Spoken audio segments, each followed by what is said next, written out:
Hello, everybody, and welcome back. This is Grayson Harris, and today we are pleased to be joined by Richard Glover. He is the CEO of the Central Florida Zoo and Botanical Gardens. Richard, thank you so much for taking time to talk with us today. Absolutely. Thanks for inviting me on, Grayson. Well, it's a bit in the name, but can you tell me a little bit more about what makes, the Central Florida Zoo and Botanical Gardens unique? Sure. There's a lot of things. One of which we are a property that sits on Florida wetlands. It's very low lying. So there's a very natural feel to our zoo that you don't get at a lot of larger city zoos. You're walking through a lot of trees, a lot of lush areas and boardwalks instead of a lot of concrete paths most places. So definitely that. And we are a zoo that is really focused on both kind of the Florida area wildlife and then wildlife around the world. We also have a second campus that's about 30 miles away that is strictly conservation work.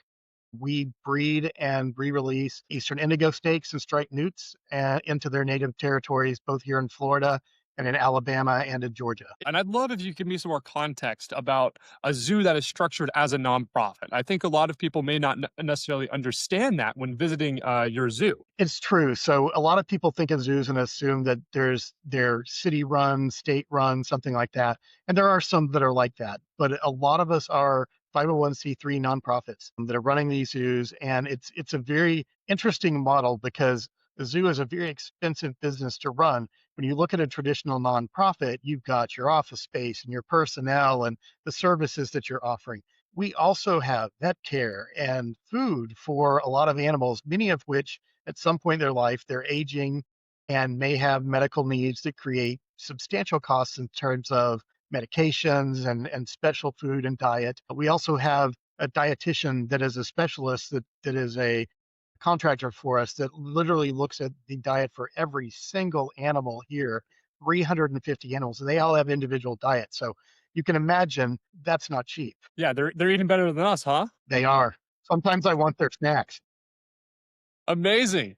Well, and correct me if I'm wrong, but you stepped into this role at the zoo as a CEO right around about 4 years ago, correct? Yeah, it was April of 22. Amazing. Tell me a little bit more about what that transition looked like as you kind of stepped into this role. You have a background within, the aquarium and kind of zoo space already, but I Yes. know kind of stepping into the more CEO seat. I think this was one of the first times, correct? It was. It was my first CEO role, and it's something that I had a lot of training and preparation for. So I was comfortable stepping into it and felt ready. Yeah, I certainly had my challenges the first year. 6 months in, we had Hurricane Ian.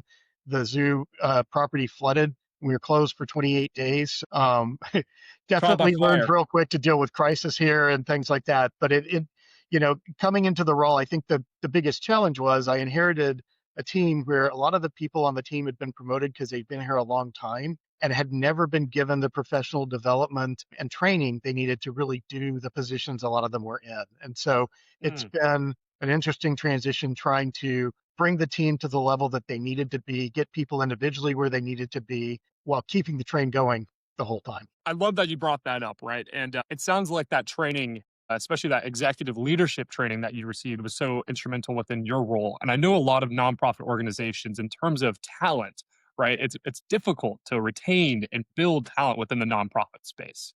I would love if you could give some examples of how nonprofit leaders that are tuning in can within their organization. It sounds like you've had some success now in these 4 years in terms of getting people in the right seat and kind of building those skills.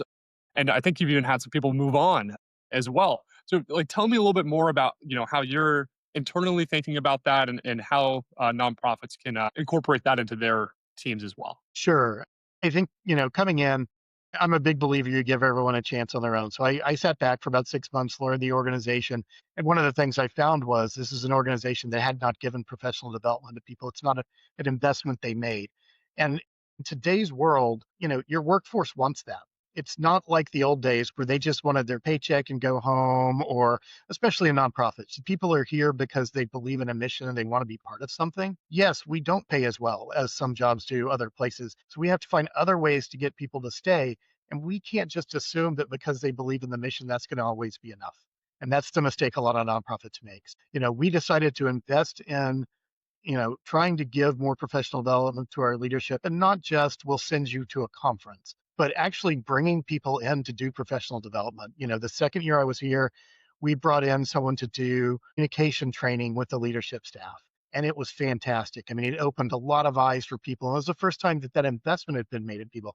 And we had departments work better together than they ever had because they understood how each other process things and were able to communicate with each other better. They knew how to approach people differently depending on who they were talking to. So, really looking at where the gaps are in your leadership staff or even your staff as a whole. This year, we brought in someone to do guest experience training for the entire staff.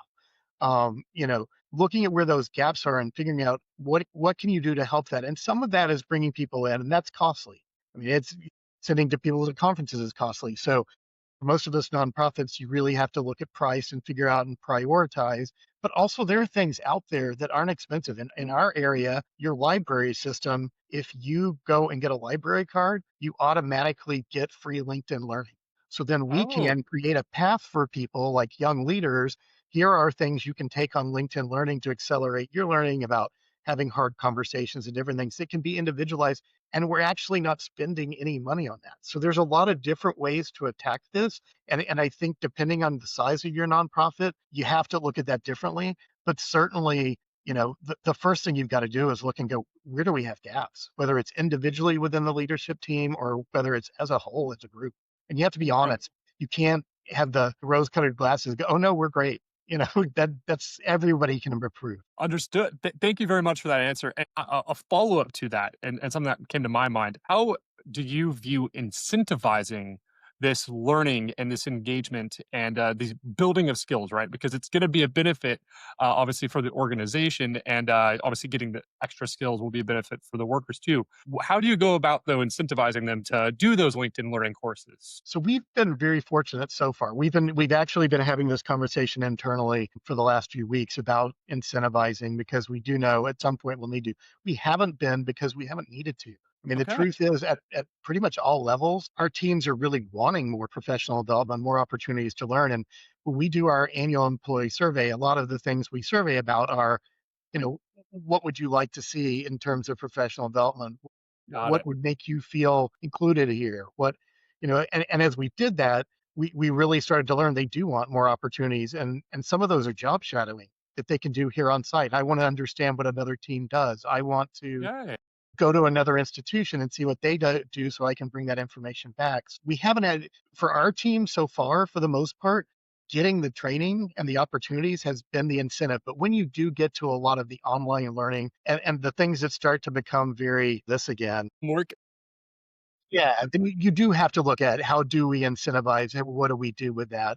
And are we asking them to do that on the clock, or are we basically giving them extra hours to do that that we're paying them, but it's not part of their normal job? So you really have to start looking at that and looking for, what can we give them? Because you can't tell everyone if you do this number of courses, you're getting promoted. That's not going to happen. So, and we are nonprofits. You can't say, okay, you do these courses and we're going to give you $100 gift card because that may or may not be reasonable either. But sometimes understood. it's experiences. I mean, sometimes for us as a zoo, we have the advantage, hey, if you finish all these, you get to do a rhino encounter, so Yeah. it can be something within your organization sometimes where you have Mm. access to an experience that doesn't have to cost anything, but that people want to do and they'll do the work because of it. I love that. And from what it sounds like in terms of how what can be replicated in that, one way that you are incentivizing it is really getting bought in from your employees because you're asking what their thoughts are in terms of Yes. where do you want to see training? Where are you looking to improve? And then you're using that in terms of the strategy, right?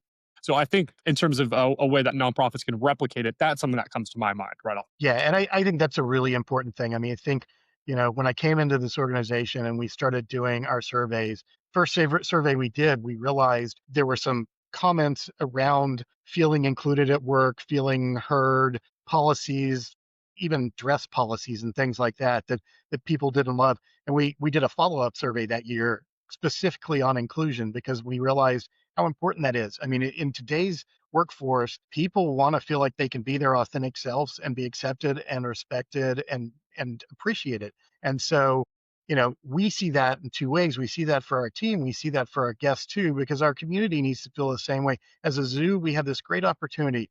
We can be a place everyone feels safe and appreciated, there aren't many places like that left. So that's really important to us. But leaning into that with our team, if your team feels that way, they're going to make your guests feel that way too. I love that you mentioned that, and I was really excited to get into, something that I think you've really become known for over at the zoo are these incredible events that you put on, and really community orientated events. Can you tell me a little bit more about what the really strategy and the idea behind that was in terms of putting on these events and really aligning it with some of the culture of your city? Sure. So one of the main ones we've done is we transformed a series we had that happened 5 months, the last Friday of every month, called Sunsets at the Zoo. We'd had them for years. They were nice family events where it's low cost and the zoo's open later, so it's cooler. The animals are active, and you add some things to it. But it was stale, and we needed to reinvent that. But also, we saw an opportunity there and said, okay, we can also use those to celebrate different communities. We can theme them and we can really dive into making each experience different each of the 5 months. And so what we did was we've got a Hispanic heritage one, we've got a pride one, we've got 5 different themes. And each time we're celebrating different communities, we bring in food trucks that are either represent that community or are owned by someone in that community. We bring in entertainment, whether it's DJs, live entertainment, live dancers, speakers, things like that. We have nonprofits that serve those communities come and set up tables here, but we create a whole different experience each time. But what that's allowed us to do is show the community we're serious about being somewhere that's safe and welcoming to everyone and appreciates everyone.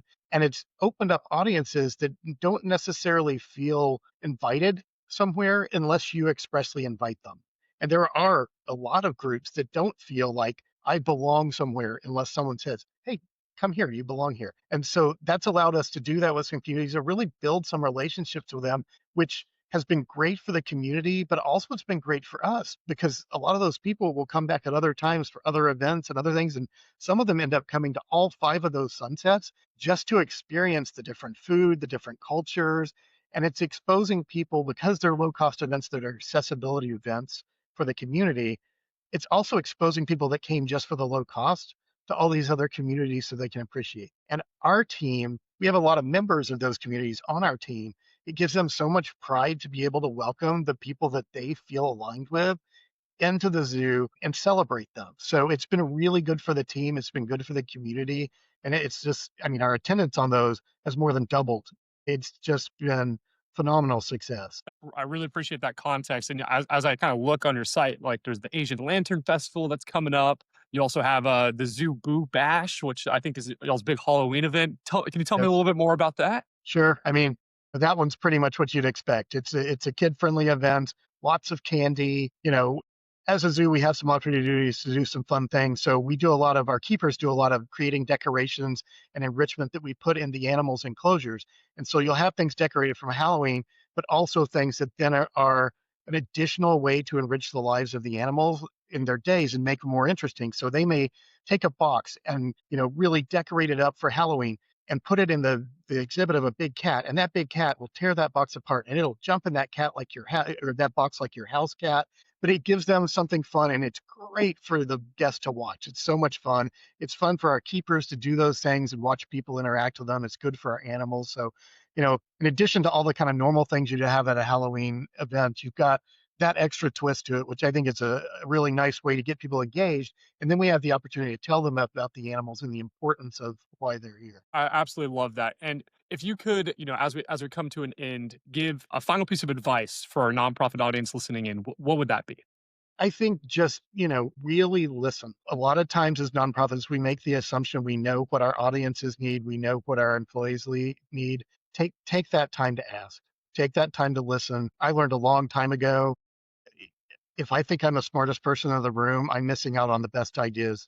You have to realize that best ideas can come from anywhere, and the best thing you can do as a leader is listen. Incredible. And as we come to the end of the year, how can people get more involved over at the Central Florida Zoo and Botanical Gardens? Well, there's so many ways. So we do have a lot of these big events, including Lantern is 55 nights over 2 months. We have lots of volunteer opportunities for you people to come and get involved and volunteer here. We do have these events which are great to come to. The Asian Lantern Festival starts on November 14th, goes through January 18th. It is incredible. We've gone in 5 years from 40,000 people coming to 120,000. It's a really fantastic evening event for a family, a date night, anything like that. On top of all of that, we are in the quiet phases, the beginning phases of a capital campaign. It's our 50th anniversary on this site. So we're trying to do some things to some of the infrastructure here. We're an old and aging site. So if people want to get on our website and donate towards that, we'd be greatly appreciative. But really just come out. Let us tell you about the animals we got. We have baby Fusa, which are the largest predator on the island of Madagascar, and they're so cute, but they're about the size of a house cat. They're in the mongoose family. They're endangered, and we have two babies that just went out on exhibit last month. There's great things to see and just an opportunity to learn about the amazing wildlife that's around us. Incredible, Richard. Thank you so much for coming on and sharing more about the incredible work that you're doing over at the zoo out there in Central Florida.